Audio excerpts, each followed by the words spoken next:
तरीके से पता लगाने की कोशिश की जा रही है कि जिन मिलिटेंटों ने ये अटैक किया वो कहाँ थे, कहाँ से भागे। ये देखिए हर तरफ से यहाँ पे यही सूरत हाल देखने को मिल रही है कि चप्पे चप्पे पे सुरक्षा बलों को तैनात किया गया है, चप्पे चप्पे पे कॉर्डन एंड सर्च ऑपरेशन चलाया जा रहा है। जहाँ से भी हम नज़र दौड़ाएंगे ये देखिए पूरा एरिया जो है उसको घेरे में लिया गया है और ख़ास तौर से CRPF की बहुत ज़्यादा प्रेजेंस यहाँ पे है।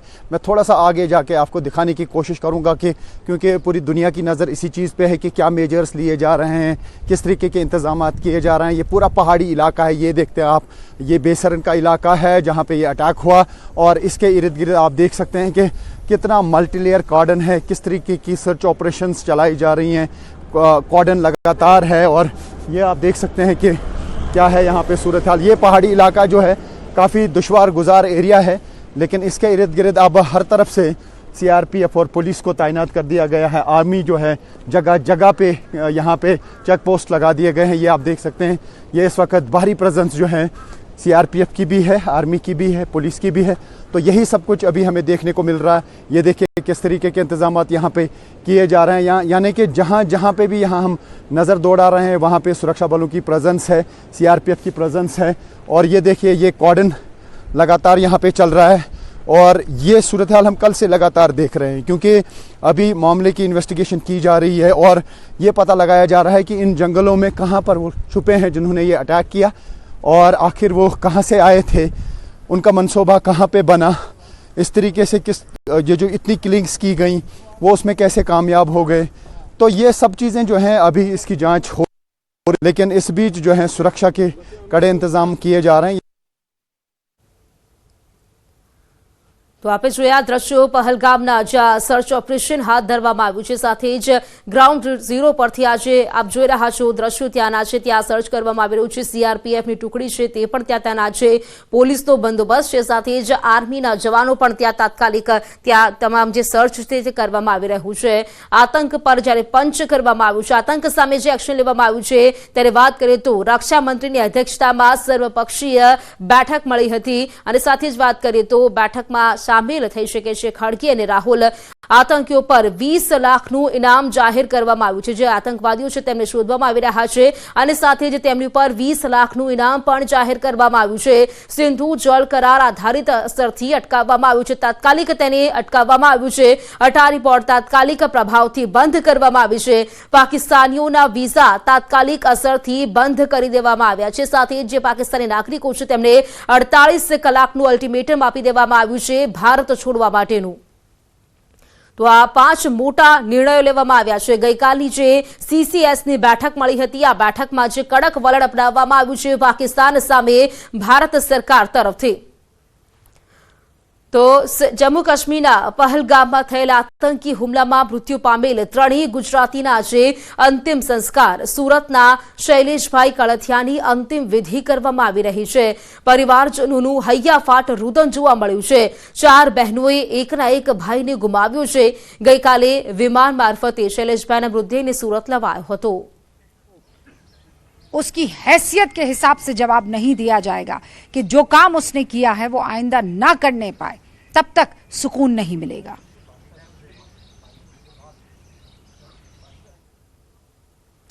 તો જે પ્રકારે આપે દ્રશ્યો જોયા હતા, જે આ વિડીયો આપ જોઈ રહ્યા છો ટીવી સ્ક્રીન પર, આ તે જ જગ્યાનો વિડીયો છે કે જ્યાં ગોળીબાર છે તે થયો હતો। આ તે જગ્યાનો વિડીયો અમે આપને બતાવી રહ્યા છે।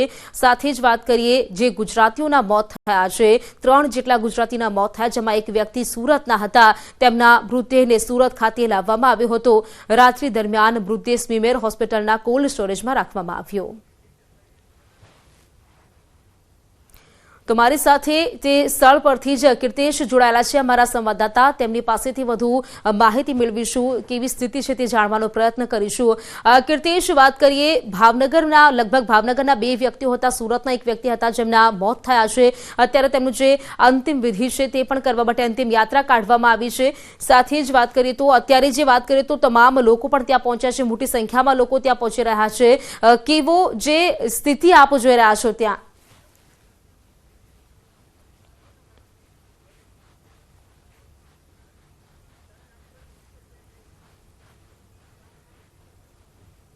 તો કીર્તેશ જોડાયેલા છે મારી સાથે। કીર્તેશ, વાત કરીએ પરિવારજનો છે, શૈલેષ છે તે મૂળ સૌરાષ્ટ્રના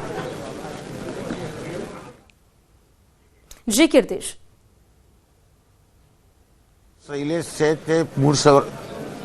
શૈલેષ બિલકુલ મૂળ સૌરાષ્ટ્રના વાસી છે કે ગુજરાતી 3 લોકોની જ્યારે હત્યા કરવામાં આવી, 3 ગુજરાતી, તે પણ સૌરાષ્ટ્રવાસીઓ છે. 2 વ્યક્તિઓ ભાવનગરના, ત્યારે એક વ્યક્તિ પણ જે સૌરાષ્ટ્રના છે પણ વર્ષોથી પરિવાર સાથે સુરતમાં વસેલા છે. દ્રશ્ય સીધા જોઈ શકાય છે કે તેમની અંતિમ ક્રિયા શરૂ કરવામાં આવી છે. શૈલેષના જન્મદિવસે તેના પરિવારને તેના મૃત્યુના સમાચાર મળ્યા હતા, કારણ કે પરિવાર સાથે તેઓ મુંબઈ સ્થાયી થયા હતા. SBI બેંકમાં મેનેજર તરીકે કામ કરતા હતા અને પરિવાર સાથે જ્યારે જમ્મુ કાશ્મીરના પ્રવાસે ગયા હતા અને આતંકવાદીઓએ જે રીતે કહી શકાય તેમને ગોળી મારી તેમના પરિવારની સામે હત્યા કરી દેવામાં આવી છે, તેને લઈને ચોક્કસ પરિવારમાં શોક છે, વિસ્તારમાં શોક છે, સમાજમાં શોક છે, લોકોમાં આક્રોશ છે. જ્યારે તેમની અંતિમ ક્રિયા તેમના ઘરેથી નીકળી ત્યારે તેમના પત્ની રડતા બોલ્યા હતા કે તેઓ આતંકવાદીઓના જે મનસૂબા છે કે ભારત દેશના લોકોને મારીને તેમના ઘરે જે રીતે કહી શકાય કે શોકનું મોજું ફરી વળવું જોઈએ તે પ્રકારની જે મનસૂબા રાખતા હોય તો અમે અમારા પરિવારના મોભીને હસતા મોઢે વિદા કરી રહ્યા છે, જેને લઈને આતંકવાદીઓને એક મેસેજ આપ્યો છે કે તમે ગમે તે કરશો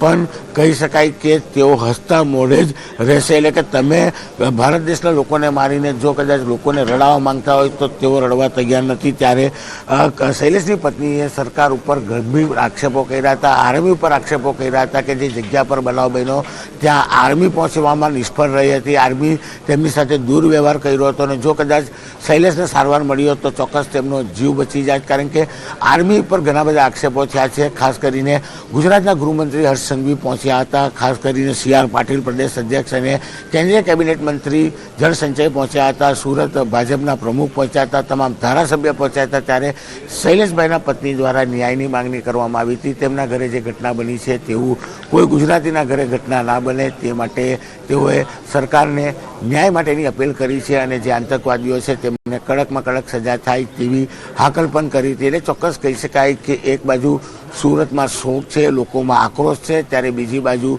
દેશભરમાં આક્રોશ જોવા મળી રહ્યો છે. ખાસ કરીને શૈલેષ છે કે મૂળ સૌરાષ્ટ્રના વતની છે, પરિવાર સાથે મુંબઈ રહેતા હતા અને જે રીતે પરિવાર સાથે કાશ્મીર ગયા હતા અને તેમના જન્મદિવસે તેમના મોતના સમાચાર તેમના પરિવાર સુધી પહોંચ્યા હતા. કહી શકાય કે પરિવારના એકના એક દીકરા હતા, 4 બહેન અને પત્ની સાથે તેમને ભીની આંખે વિદાય આપતા સમગ્ર વિસ્તારમાં લોકોની આંખ ભીની થઈ ગઈ હતી. રાજકારણથી લઈ સમગ્ર વિસ્તારના લોકો મોટી સંખ્યામાં તેમની અંતિમ યાત્રામાં જોડાયા હતા. કહી શકાય કે તેમની હત્યા આખી તેમના દીકરાએ જોઈ છે. તેમનો દીકરો બોલી શકતો નથી પણ ચોક્કસ તેમના પત્ની અને તેમની દીકરી હિંમતભેર તમામ વાતની રજૂઆત કરી હતી અને જે પ્રકારની આ ઘટના હતી તેને રાજકારણીઓ સામે રજૂ કરી હતી કે તેમનો પરિવારનો મોભી ગયો છે પણ જે આતંકવાદીઓ જે કૃત્ય કર્યું છે તેમને માફ કરવામાં આવે, તેમને ન્યાય મળે અને આતંકવાદીઓને ઠાર કરવા માટેની હાકલ કરી છે. ત્યારે બીજી બાજુ જે દેશની આર્મી છે કે જમ્મુ કાશ્મીર ખાતે આર્મી સાથે તેમનો દુર્વ્યવહાર થયો હતો અને તેઓ દ્વારા જે પ્રકારની સિક્યુરિટીમાં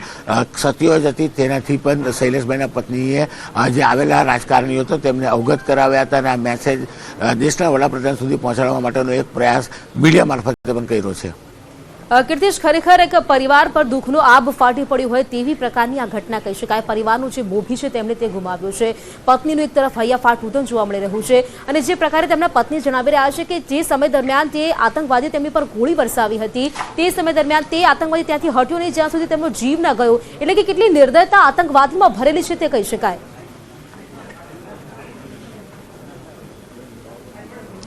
બિલકુલ એક બાજુ તેમના પતિની વિદાય ચાલી રહી હતી અને તમામ જગ્યા પર હૈયાફાટ રુદન ચાલી રહ્યું હતું, લોકો શોકમગ્ન હતા. ત્યારે તેમની પત્ની અને દીકરીએ ચોક્કસ હિંમત રાખી હતી અને હિંમત રાખીને તમામ વાત રજૂ કરી હતી કે તેમના પતિને જ્યારે ગોળી મારવામાં આવે છે 25 મિનિટ જેટલા સમય સુધી આતંકવાદીઓ ત્યાં જ રહ્યા હતા અને દરેક વ્યક્તિ જ્યાં સુધી તેમનો જીવ નથી છોડ્યો ત્યાં સુધી આતંકવાદીઓએ જગ્યા નથી છોડી. સૌથી મહત્વની વાત છે કે ત્યાં આવેલા આતંકવાદીઓએ મુસ્લિમ અને હિન્દુ સંગઠનોને અલગ અલગ કર્યા હતા અને ત્યારબાદ હિન્દુ જે લોકો ટુરિસ્ટ હતા તેમને એક પછી એક તેમને ગોળી મારવાની શરૂઆત કરી હતી.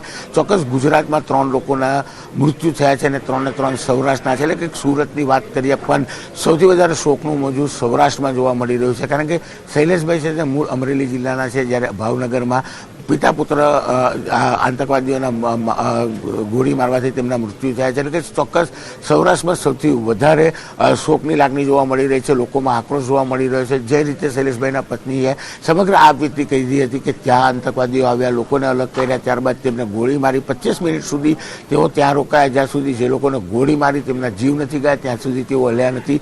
ત્યારબાદ તેઓ ત્યાં આગળ નેટવર્ક નહોતું ચાલતું, ત્યાંની આર્મીને સંપર્ક કર્યો હતો અને આર્મી જ્યારે ત્યાં પહોંચી હતી ત્યારે તેમની મદદ કરવાની સાથે તેમની જોડે દુર્વ્યવહાર કર્યો હતો. એટલે કે ચોક્કસ આ તમામ સત્યો વિશેની જાણકારી આપી હતી. સાથે સાથે પોતાના પતિને જે રીતે આતંકવાદીઓ દ્વારા મારવામાં આવ્યો છે ત્યારે તેમણે એમ કીધું હતું કે કાશ્મીર ખરાબ નથી પણ ત્યાં જે આતંકવાદ છે તે ખરાબ છે, જેને લઈને કાશ્મીરનું નામ બગડી રહ્યું છે અને દેશની આર્મી છે કે ત્યાં કયા પ્રકારની કામ કરે છે તેમની સત્યો કેન્દ્રીય કેબિનેટ મંત્રી CR પાટીલને બતાવવાનો પ્રયાસ કર્યો હતો. સાથે સાથે ન્યાયની માંગણી કરી છે કે તેમને પોતાના પરિવારનો મોભી ગુમાવ્યો છે.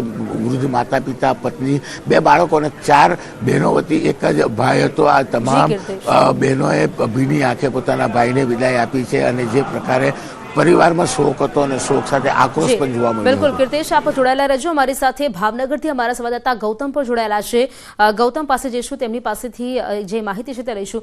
ગૌતમ, જે પ્રકારે વાત કરીએ, જે ભાવનગરના પિતા પુત્ર છે તેમના મોત થયા છે, સ્મશાન યાત્રા તેમની નીકળી છે. અહીં સવાલ પણ એ જ થઈ રહ્યા છે કે જ્યારે આ લોકો કાશ્મીર ગયા હતા તેમને ક્યાં ખબર હતી કે અમારી આ રીતે અંતિમ યાત્રા નીકળશે, આ રીતે સ્મશાન યાત્રા નીકળશે, આ પ્રકારની જે દુઃખની લાગણી છે તે સર્જાશે. ગૌતમ, ચોક્કસથી દુઃખની લાગણી ચોક્કસ રીતે જોવા મળી રહી છે. સમગ્ર ભાવનગર વાસીમાં આ દુઃખ જે છે તે જોવા મળી રહ્યું છે. કોઈને એવો અંદાજ નહોતો કે આ પ્રકારે અંતિમ યાત્રા જે છે તે નીકળશે. તેઓ દર્શનાર્થે ગયા હતા, કથામાં તેઓ ગયા હતા. જોકે જમ્મુ કાશ્મીરના પહેલગામની અંદર આ કથા હતી ને કથાના સમય બાદ તેઓ ફરવા નીકળ્યા હતા અને ત્યાં આ પ્રકારે આતંકવાદી હુમલો જે છે તે થયો હતો ને તેમાં આ પિતા પુત્રએ જે છે તે જીવ ગુમાવ્યો છે તે પ્રકારની વાત સામે આવી રહી છે. મહત્વનું સતત એ છે કે અત્યારે હાલ તમે જોઈ રહ્યા છો કે નંદનવન જે તેમનું રેસિડેન્સી છે ત્યાંથી આ 2 કિલોમીટર દૂર આવેલું જે બોક્સધામ જે છે ત્યાં શમશાન યાત્રા નીકળી છે. શહીદ હેમુ કલ્યાણી આ પ્રાર્થના હોલ છે ત્યાં તમામ જે પ્રાર્થના સભા જે છે તે પણ યોજાશે અને તેમને અંતિમ સંસ્કાર જે છે તે કરવામાં આવશે. અત્યારે હાલ તમે જોઈ રહ્યા છો કે સમગ્ર ભાવનગર હિલોળે ચડ્યું હોય તે પ્રકારના દ્રશ્યો જે છે તે જોવા તમામના લોકોના જે આંખોની અંદર આંસુ જે છે તે સુકાતા નથી તે પ્રકારના દ્રશ્યો જે છે તે જોવા મળી રહ્યા છે. અને અત્યારે હાલ તમામ જે નેતાગણ જે છે ભારતીય જનતા પાર્ટીના નેતાઓ જે છે તે પણ આ શમશાન યાત્રાની અંદર જોડાયા છે. જ્યારે યાત્રા જે શમશાન યાત્રા વિવિધ વિસ્તારમાંથી પસાર થતી હતી તો ત્યાં પણ લોકો જે છે તે ફૂલ લઈને ઊભા હતા અને અંતિમ નીકળેલી યાત્રાને જે છે તે ફૂલ અર્પણ કરી અને ફરી આ પ્રકારની ઇન્સિડન્ટ ન બને તે પ્રકારની પ્રાર્થના કરતા જોવા પડી રહ્યા છે. લોકો પણ આપણી સાથે વાત કરી, કેટલું દુઃખદ ઘટના કહેવાય. અમને આ પરિવારજનોનો તો ખ્યાલ પણ નહોતો કે તેઓ फरवा गया था ने त्याथी परत आवशे त्यारे अंतिम यात्रा निकलशे. सर ये ऐसा लगता है कि हमारे देश में जो लोगों को आम लोगों को मारा जाता है एक धर्म के नाम पर, कह सकता हूँ कि धर्म तो यही होता है इंसान को बचाने का काम करता है, धर्म यही होता है कि दिशा बताने का काम करता है, धर्म यही होता है कि आम इंसान को खाना पीना और सब मिले और इंसान को मौत न दी जाए, ऐसा जुल्म न किया जाए. कौन सा ऐसा धर्म है कि ऐसा करके इस्लाम के नाम पर कोई हिंदू को मारा जाता है, उसको उसका खुदा उससे माफ नहीं करेगा, तुम्हारा खुदा तुम्हारा बदला लेगा. देखना કેટલી દુઃખદ ઘટના, इतनी दुर्गत घटना के ऐसा इसका कोई माफ नहीं किया जाता है. इतना दुख है, ये बहुत खेद भी करते हैं हम, बहुत खतरनाक दुर्गत घटना है. ચોક્કસ રીતે જે લોકો સાથે વાત કરીએ છીએ તે તમામ લોકો રડતા રડતા વાત કરી રહ્યા છે કે આ દુઃખદ ઘટના જે છે તે કહેવામાં આવી રહી છે. ત્યારે તમે જોઈ રહ્યા છો કે જે અંતિમ જે યાત્રા જે છે તે અંતિમ સંસ્કાર માટે લઈ જવામાં આવી રહી છે અને ત્યાં મોટી સંખ્યાની અંદર લોકો જે જોડાયા છે તે તમામ લોકોના આંખમાંથી આંસુ જે છે તે જોવા મળી રહ્યા છે. ભારા હૃદયે આ શમશાન યાત્રાની અંદર જોડાયેલા લોકો જે છે તે જોવા મળી રહ્યા છે અને તે તમામ લોકો રડતા રડતા એક જ વાત કરી રહ્યા છે કે તેમને ખુદા તેમને માફ નહીં કરે તે પ્રકારની વાત આ તમામના મુખેથી સાંભળવા મળી રહી છે. કેટલી દુઃખદ ઘટના કહી શકાય કે આ પ્રકારની ઘટના ઘટી.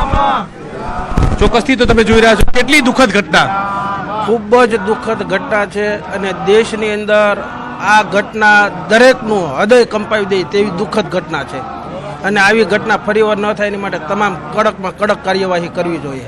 શ્રી રામ. ચોક્કસથી તો ફરી આ પ્રકારની ઘટના ન ઘટે તે માટે કાર્યવાહી કરવી જોઈએ તે પ્રકારની વાત કરી રહ્યા છે. અત્યારે તમે જોઈ રહ્યા છો કે ધારાસભ્ય જે છે જીતુ વાઘાણી તેઓ પણ અહીંયા ઉપસ્થિત છે. તમામ લોકોની સાથે તેઓ આ દુઃખની ક્ષણ જે છે તેમાં સહભાગી થઈ રહ્યા છે. જીતુભાઈ આપણી સાથે, તેમની સાથે વાત. જીતુભાઈ, આ ખૂબ જ દુઃખદ ઘટના ઘટી છે અને આપ પણ આ પરિવારજનોને સાંત્વના આપવા માટે આવ્યા છો. જય શ્રી રામ. જય શ્રી રામ. ચોક્કસથી તો જય શ્રી રામ જ કહે છે અને તમામ પરિવારજનો સાથે તેઓ ઊભા છે. તે પ્રકારના દ્રશ્યો જે છે તે જોવા મળી રહ્યા છે.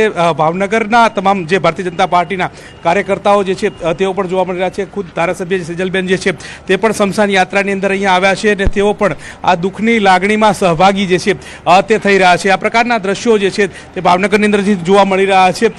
ખૂબ દુઃખ ઘટના છે. કોઈ પણ આ પ્રકારની બાબતો જે વર્ણવી ન શકે, બોલી ન શકે તે પ્રકારની વાત જે છે તે જોવા મળી રહી છે. જે પણ લોકોને જુઓ તેમના આંખમાંથી આંસુ જે છે તે સુકાતા નથી, દુઃખની વાત કરી રહ્યા છે. અને સમગ્ર જે ભાવનગર અત્યારે હાલ તમે જોઈ રહ્યા છો કે તમામ લોકો આ દુઃખમાં સહભાગી થવા માટે અહીંયા પહોંચ્યા છે. અહીંયાની વાત એવી છે કે ભાવનગરવાસીઓએ જે પિતા પુત્રને ગુમાવે છે તેનો રંજ છે, પણ પરંતુ ફરીવાર આવી ઘટના ન ઘટવી જોઈએ તે પણ પ્રકારની વાત આ જે સ્મશાન યાત્રાની અંદર જોડાયેલા લોકોના મુખે છે. કાકા, કેટલું દુઃખ લાગી રહ્યું છે એક ભાવનગરવાસી તરીકે? આત્મામાં ખૂબ દુઃખ લાગી રહ્યું છે. અમારા બહુ સ્નેહીજન છે. ખૂબ આવી કૃત્ય બનવું ન જોઈએ કોઈ દિવસ. આના માટે સરકારે કડક પગલાં લેવા જોઈએ એવી અમારી વિનંતી છે અને પ્રભુને પ્રાર્થના છે કે આવું કોઈ દિવસ બીજા પણ ન બની શકે. આપનું શું કહેવું છે? આવી દુઃખદ ઘટના તો બનવી જ ન જોવે. સરકારને થોડોક આવા પગલાં લેવાની જરૂર છે આની સામે. આમાં શું કહેવું?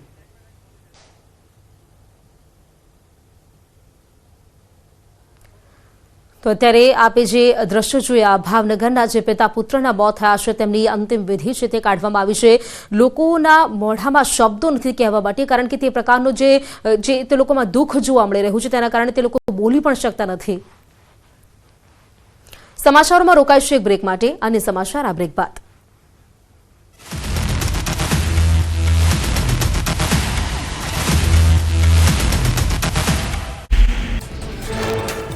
આતંકીઓએ પ્રવાસીઓનું ધર્મ પૂછ્યા બાદ ફાયરિંગ કર્યું. હુમલા બાદ સેનાએ સમગ્ર વિસ્તારમાં કડક બંદોબસ્ત કરી શરૂ કર્યું સર્ચ ઓપરેશન. પ્રવાસીઓને સુરક્ષિત ખસેડી સેનાએ શરૂ કર્યું સર્ચ ઓપરેશન. આતંકીઓમાં એકનું નામ અબુ તલ્લા હોવાનું ખુલ્યું. બીજા આતંકીનું નામ આશિફ ફૌજી, જ્યારે અન્ય આતંકીનું નામ સુલેમાન શાહ હોવાની માહિતી. આતંકીઓ સાથે એક સ્થાનિક પણ સામેલ હોવાનો થયો ઘટસ્ફોટ. આતંકી હુમલા અંગે સૌથી મોટો ખુલાસો. 2 સપ્તાહ પહેલા આતંકી દાખલ થયા હતા. આતંકીઓએ કેમેરા લગાવેલા હેલ્મેટ પહેર્યા હતા. 3 આતંકીઓની ટીમ ભગાડવા માટે તૈયાર હતી. કેન્દ્રીય ગૃહમંત્રી અમિત શાહે બેસરન ખીણનું હવાઈ સર્વેક્ષણ કર્યું. સમગ્ર વિસ્તારની સુરક્ષા વ્યવસ્થાનું નિરીક્ષણ બાદ સમીક્ષા કરી. સેના અને પોલીસ અધિકારીઓ સાથે વાત કરી. પહલગામમાં હુમલાના સ્થળે પહોંચી ન્યૂઝ 18ની ટીમ. કાદવમાં લોકોના પગના નિશાન જોવા મળ્યા. લોકોના બૂટ ચપ્પલ પણ પડેલા નજરે પડ્યા. અગાઉ ઘાટીમાં પડેલા વરસાદને કારણે કીચડના કારણે પ્રવાસીઓને બહાર નીકળવામાં પડી હતી મુશ્કેલી. આતંકી હુમલા બાદ પહલગામ વિસ્તારમાં સેનાનું સર્ચ ઓપરેશન. બેસરન ખીણ નજીક સંયુક્ત દળો દ્વારા ઘેરાબંધી અને શોધખોળ ચાલુ. બેસરન ખીણ તરફ જતા તમામ રસ્તાઓ સીલ કરી દેવાયા. આતંકી હુમલા બાદ પૂંછમાં ભારત પાક નિયંત્રણ રેખા પરના જલાસ ગામમાં સુરક્ષા વધારવામાં આવી. ગામના મુખ્ય માર્ગ પર ખાસ ચેકપોસ્ટ બનાવવામાં આવી. પેટ્રોલિંગની સાથે વાહનોનું કડક ચેકિંગ વધારાયું. આતંકી હુમલા બાદ પહેલગામમાં સ્મશાનવત શાંતિ. જમ્મુ કાશ્મીર ફરવા ગયેલા પ્રવાસીઓ વતન પરત ફરતા દેખાયા. આતંકી હુમલાથી દેશભરમાં ગુસ્સાનો માહોલ. ગૃહમંત્રી અમિત શાહે મૃતકોને આપી શ્રદ્ધાંજલિ. પહલગામમાં થયેલા આતંકવાદી હુમલામાં માર્યા ગયેલા 26 લોકોને અર્પણ કરી શ્રદ્ધાંજલિ. આતંકવાદી હુમલા પછી સરકાર એક્શનમાં. કેન્દ્રીય ગૃહમંત્રી અમિત શાહે ઘાયલોની મુલાકાત લીધી. ગૃહમંત્રી શાહ અનંતનાગ હોસ્પિટલ પહોંચી ઘાયલોને મળ્યા. આતંકી હુમલામાં ઘાયલ લોકોને મળી તેમના ખબર અંતર પૂછ્યા. પરિવારજનો સાથે કરી વાતચીત. ગૃહમંત્રી અમિત શાહે પહલગામની મુલાકાત લીધી. ઘટના સ્થળની પણ કેન્દ્રીય ગૃહમંત્રીએ મુલાકાત લીધી. આતંકીઓના હુમલા બાદ જમ્મુ કાશ્મીર પહોંચ્યા હતા કેન્દ્રીય ગૃહમંત્રી. જમ્મુ કાશ્મીરમાં આતંકી હુમલાને લઈને પીએમ મોદીએ પ્રવાસ ટૂંકાવ્યો. સાઉદી અરબના 2 દિવસના પ્રવાસ પર હતા પીએમ મોદી. સાઉદી અરબ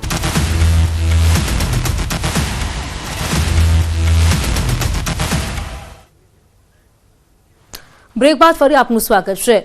જમ્મુ કાશ્મીરના પહલગામમાં થયેલા હુમલામાં ભાવનગરના પિતા પુત્રના મોત થયા છે અને તેમની જે અંતિમ વિધિ છે તે કાઢવામાં આવી. તેને પહેલા વાત કરીએ તો મુખ્યમંત્રી ભૂપેન્દ્ર પટેલ તેમના પરિવારજનો સાથે મળ્યા અને તેમને સાંત્વના પાઠવી.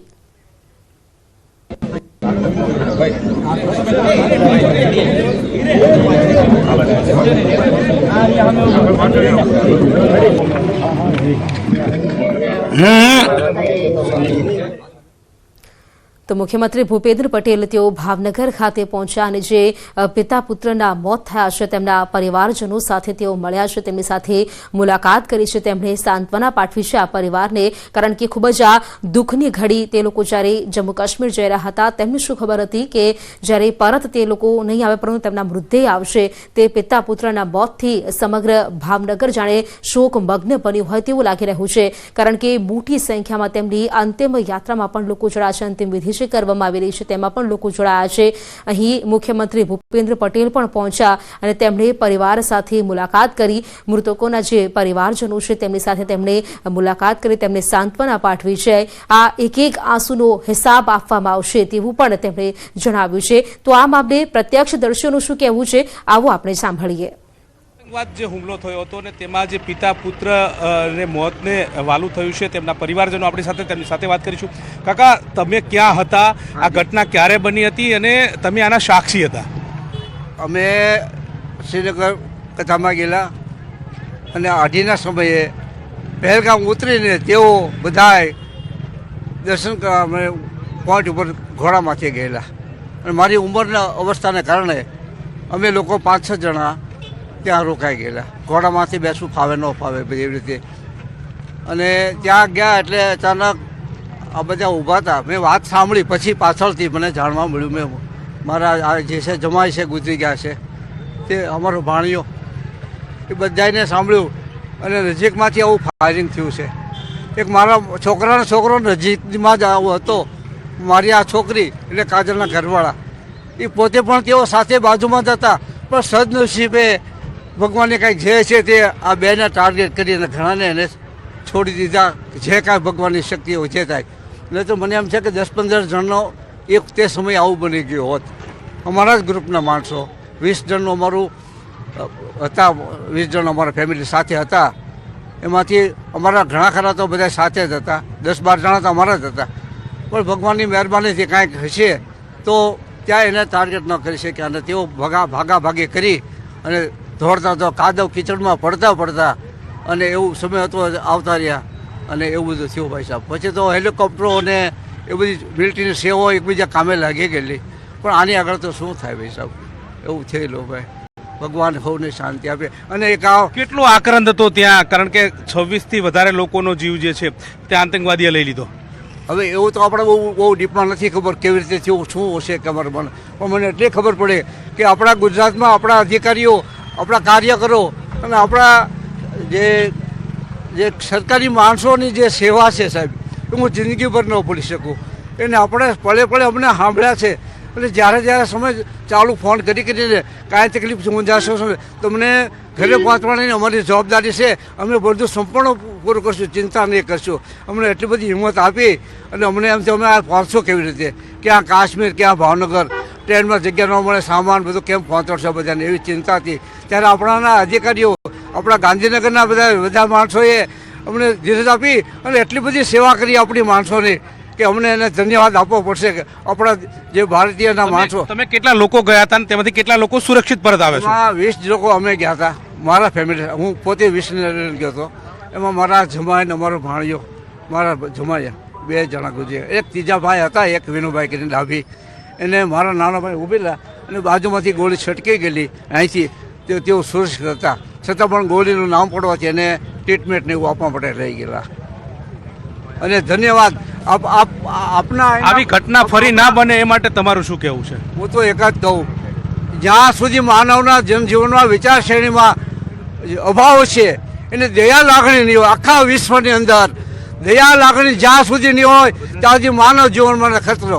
દેશ વિદેશના માણસો એકબીજાના પૈસાની હરણફાળમાં, એને પોતાના સ્ટેટસમાં હાઈલાઇટ થવામાં, આગળ આવવામાં જે કરે છે, પણ માનવની હારે જે ક્રૂરતા કરે છે, જે ભેદભાવ રાખે છે અને નીતિ અનિમિતિનું કરે છે, એટલે હું એમ કહું ભગવાન પણ નહીં માફ કરે એવા માણસોને.